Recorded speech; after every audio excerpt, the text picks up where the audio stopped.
Indian റെയിൽവേയുടെ ചരിത്രത്തിലെ സുപ്രധാന നാഴികക്കല്ലായി രാജ്യത്തെ ആദ്യത്തെ Vande Bharat sleeper train service പ്രധാനമന്ത്രി നരേന്ദ്രമോദി ഉദ്ഘാടനം ചെയ്തു. പശ്ചിമ ബംഗാളിലെ മാൾഡ ടൗൺ റെയിൽവേ സ്റ്റേഷനിൽ നടന്ന ചടങ്ങിൽ പ്രധാനമന്ത്രി ഫ്ളാഗ് ഓഫ് ചെയ്തു. യാത്രക്കാർക്ക് വിമാനയാത്രയ്ക്ക് സമാനമായ സൗകര്യങ്ങൾ കുറഞ്ഞ ചിലവിൽ ലഭ്യമാക്കുക എന്ന ലക്ഷ്യത്തോടെയാണ് ഈ അത്യാധുനിക സ്ലീപ്പർ ട്രെയിൻ രൂപകൽപ്പന ചെയ്തിരിക്കുന്നത്.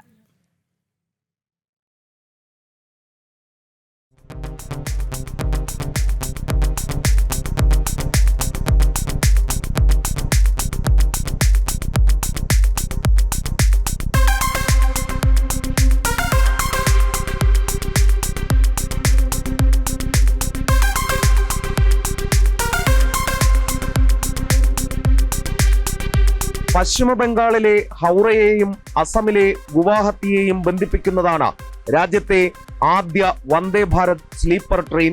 മണിക്കൂറിൽ 180 കിലോമീറ്റർ വരെ വേഗതയിൽ സഞ്ചരിക്കാൻ ശേഷിയുള്ള ട്രെയിൻ ഹൗറയ്ക്കും ഗുവാഹത്തിക്കും ഇടയിലുള്ള 958 കിലോമീറ്റർ ദൂരം വെറും 14 മണിക്കൂർ കൊണ്ട് പിന്നിടും.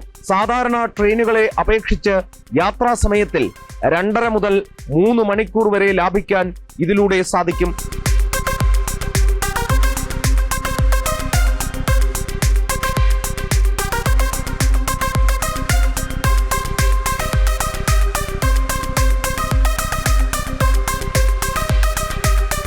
ആകെ 16 കോച്ചുകളാണ് വന്ദേ ഭാരത് സ്ലീപ്പർ ട്രെയിനിൽ ഉള്ളത്.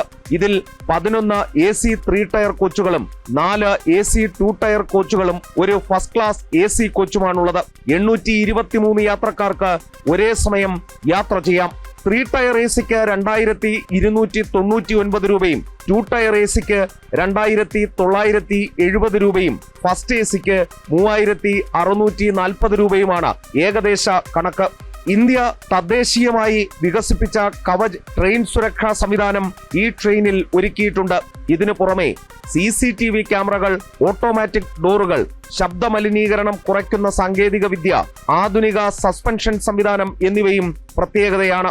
കൊൽക്കത്തയിൽ നിന്നുള്ള യാത്രയിൽ ബംഗാളി വിഭവങ്ങളും ഗുവാഹത്തിയിൽ നിന്നുള്ള യാത്രയിൽ അസമീസ് വിഭവങ്ങളും ലഭ്യമാകും.